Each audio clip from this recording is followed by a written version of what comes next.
A Ferragosto le spiagge del Veneziano hanno registrato un'occupazione vicina all'80%. Il litorale torna a sorridere in quella che si annunciava come l'estate probabilmente più difficile nella storia del suo comparto turistico e che invece, nonostante le premesse tutt'altro che incoraggianti della vigilia, ha saputo limitare i danni della crisi legata all'emergenza sanitaria. I tanti ospiti che anche quest'anno hanno deciso di venire a Jesolo, come su tutte le spiagge della costa veneta,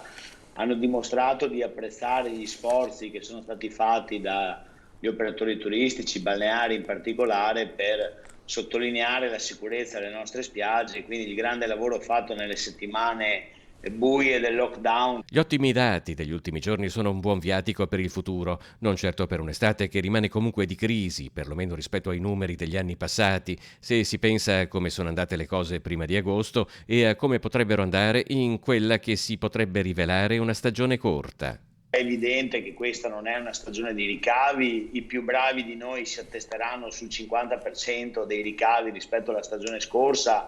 quindi noi ci auguriamo innanzitutto di finire questa stagione nel migliore dei modi e speriamo che settembre ci possa premiare, e soprattutto ci auguriamo che il prossimo decreto del governo dimostri in maniera tangibile che un settore produttivo importante come quello del turismo veneto, ma italiano in generale, debba essere sostenuto non solo con strumenti finanziari, ma anche con un piano di rilancio per i prossimi anni.